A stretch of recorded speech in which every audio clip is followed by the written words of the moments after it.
We bring in the studio this morning one of the gay rights activists, Mr. Should I call you Mr? Sure. Pepe Julian Onzima. Thank you for coming in. Thank you for Good morning. Me. Morning to you. Why are you gay? Who says I'm gay? You are gay. Hello, fellow basement dwellers, and in today's video, we will be talking about if the Third Legion and their Primarch Fulgrim were to be isekai'd into the Star Wars galaxy. For this scenario, in the 40k side of things, this would be a bit before, a couple years before the Council of Nicaea, so the Emperor's Children would have full right to use cycles, if they had any, which they don't. And for the Star Wars timeline, they're getting isekai'd in about a year before the first movie. Now, for this, explanation on why this is happening, the Emperor's Children and the Glorion-class battleship, and of course the Primarch Fulgrim, are doing a massive warp jump with a sizable amount of their navy when they get blown off course and are sent to an alternate dimension, the Star Wars galaxy. For those of you who don't know, warp shenanigans like this, when you're traveling through the warp, are rare, but they have happened. For example, we had a time travel type scenario with Pharos Manus, Fulgrim's friend, and we have had scenarios where people are just, thrown through different dimensions. The Emperor's Children are completely cut off from the 40k galaxy. Fulgrim and the Emperor's Children have no idea what's going on, and yeah, that's pretty much the scenario. Now, for those of you who don't know, I already did a video like this, except with Lionel Johnson, and if you want to understand the strength of the Galactic Empire, please watch that video, because I cover the Galactic Empire's military structure and their strength very in-depth in that video, but I'll do a brief explanation in this video, because I don't want to bore you. The Empire is a super rigid command structure, and if you decapitate the snake's head, everything collapses. They have 25,000 Star Destroyers. Just to clarify, the Star Destroyers are not just a military force. These 25,000 Star Destroyers are actually what is, holding the Empire together, managing multiple, if not dozens of planets per Star Destroyer, meaning every single Star Destroyer dead is dozens of planets that are no longer being governed. They have about 13 of these Super Star Destroyers that on the low end are about 10 kilometers long and on the high end are about 19 kilometers long.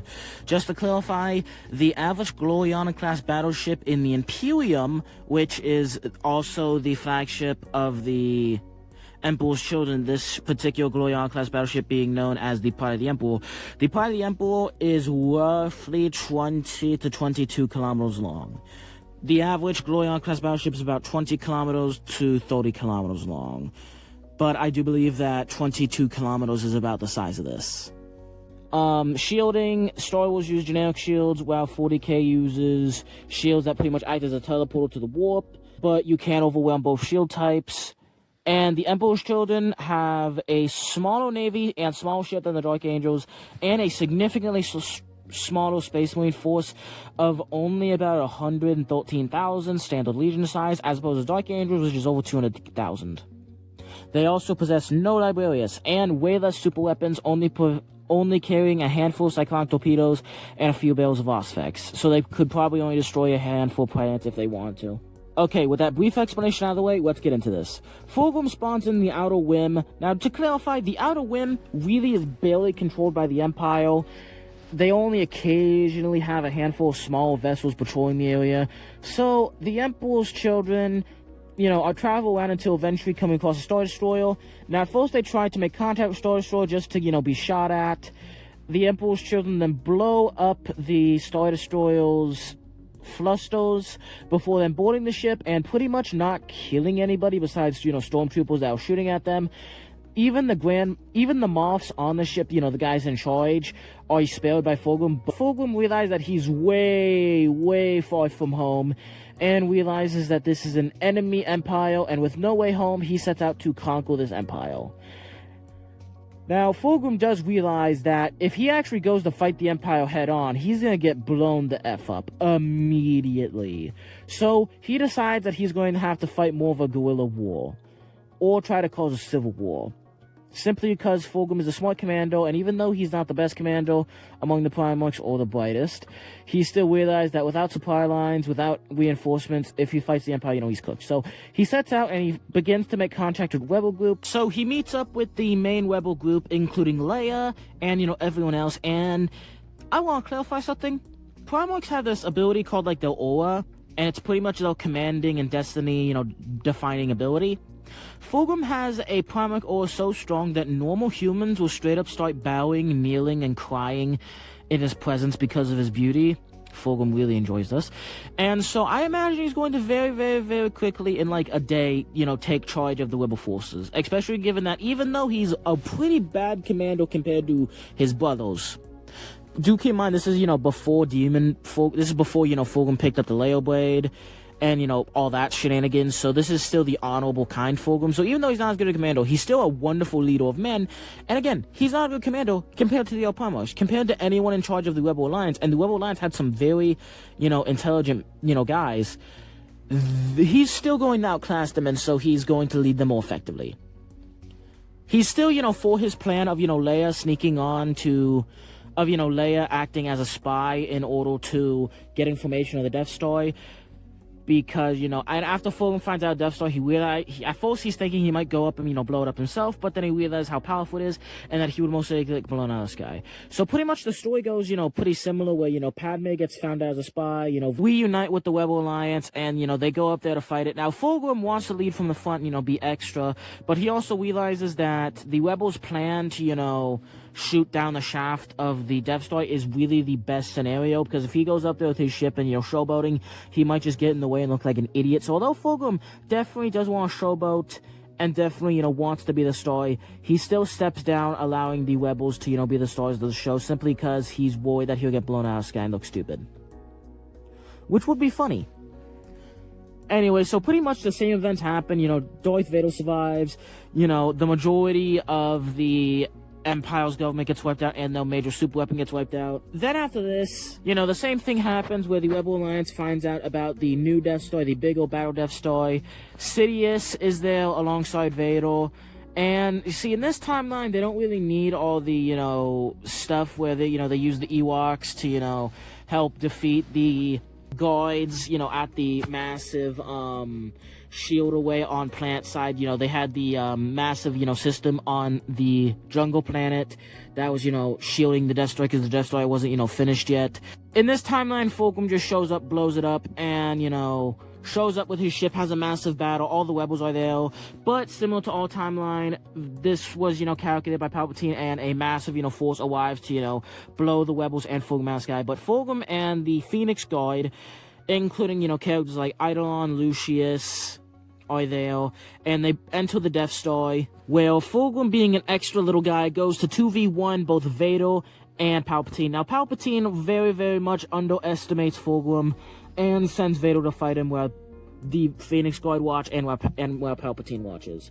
Now, Darth Vader goes to block Fulgrim's attack, but simply put, Fulgrim cuts right through Darth Vader's lightsaber and cuts Darth Vader in half.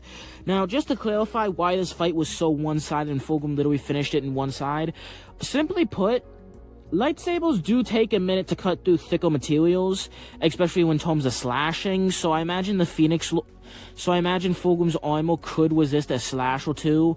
Like, Darth Vader could definitely cut through it, but it would take a second for a slash. I do imagine he could, stab right through it.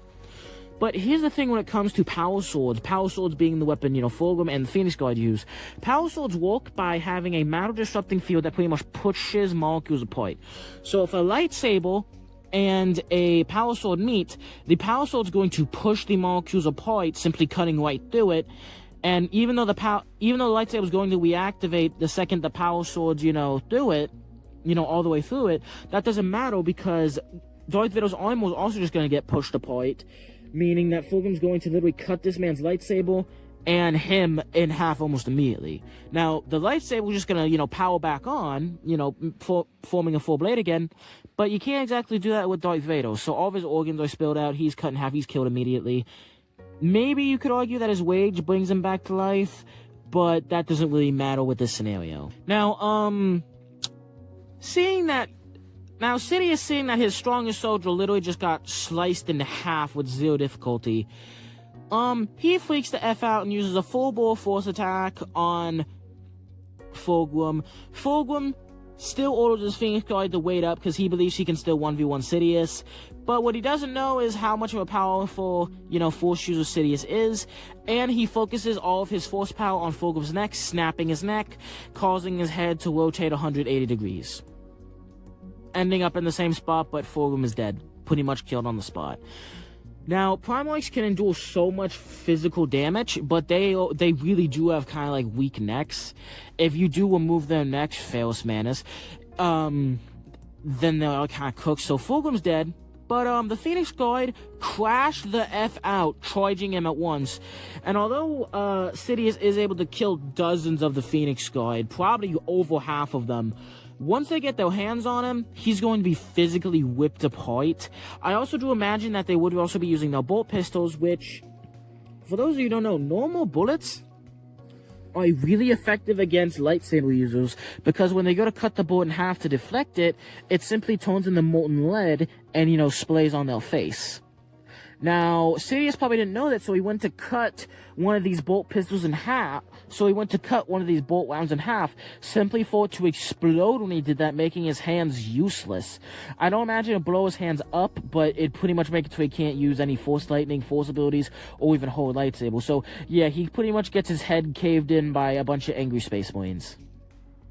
Now, I didn't mention this, but earlier on, the reason why Fabius Bio isn't here to, pretty much resurrect Fulgrim, now, he left Fabius Bio on the Pride of the Emperor in case the Death Star would be blown up or they were to lose the fight, so that way, someone competent could still lead them, because the Emperor's children are full of, very capable, strong swordsmen, but they're not full of the best leaders. So, Fabius Bio is technically in charge of the Emperor's children, even though other characters who are actually on the Death Star and, helped kill Palpatine, such as Lucius and Eidolon are there, Fabius is still kind of in charge now. Also, one thing to clarify that I didn't really go over before Fulgrim's death, Fulgrim hates aliens, and he hates psychos. But I imagine he would, kind of bite his tongue on his hatred for psychos and aliens until at least the war was over. Same thing with the Emperor's children, although now they're a bit cranky. Just to clarify, the second Death Star does get blown up, just as in our timeline, but the Emperor's children are able to escape but the remaining Phoenix Guard are able to escape with Fulgrim's body. Fabius might have some fun with that. Anyway, Fabius and Eidolon do have many differences, and do somewhat... They both believe that they should be fully in charge of the Emperor's children, but they also realize that if they do, split, that the Emperor's children are kind of cooked. They don't want... neither side wants the Emperor's children to fully fragment, but the Emperor's children are at risk of fragmenting. But just like in the original Star Wars timeline, after the Emperor and, the remaining command structure of the Empire's dead, massive civil wars, all the Grand Moffs, everyone's, trying to fight for power. The Empire fully collapses, and the New Republic is started, and the New Republic is refounded, but with the Emperor's children as a head. I imagine that the Eidolon and Fabius, despite their differences, want the Emperor's children to be in charge of this galaxy, because again, this is still Great Crusade, no chaos, corruption, no shenanigans. They're still wanting to spread the Imperium. So they do allow the, Republic to be reformed. So they do allow for Padme and others to reform the Republic and for each planet to have a voice, but they still put themselves on top of the galaxy. Do keep in mind that although the Emperor's children are very, warrior-based, they were, very similar to the Ultramarines in terms of empire building and, in terms of charisma. So they still their way to the top of the New Republic, and pretty much any real threat that happens, for example, any Moffs that, refuse to surrender or join the New Republic, get instantly crushed.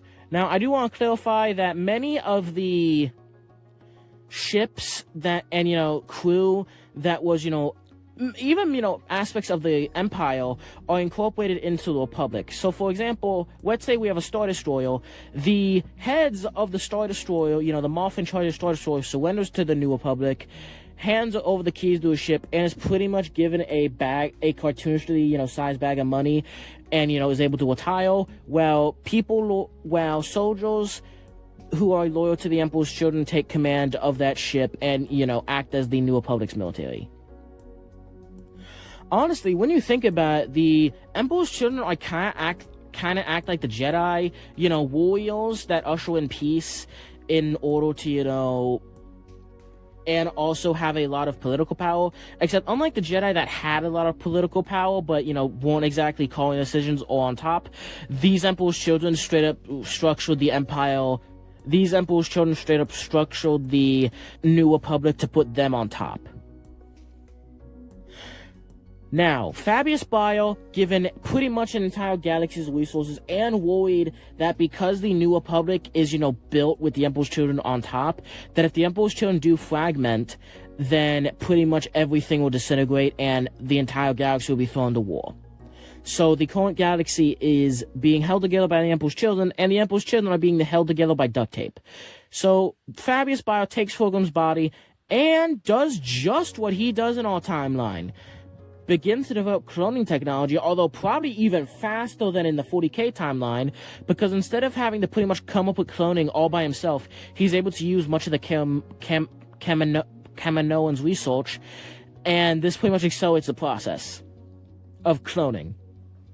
This also means that Fabius Bile doesn't die to his cancer, because just like in the 40k timeline, he's able to pretty much scan his brain and upload his brain into new clone bodies of himself.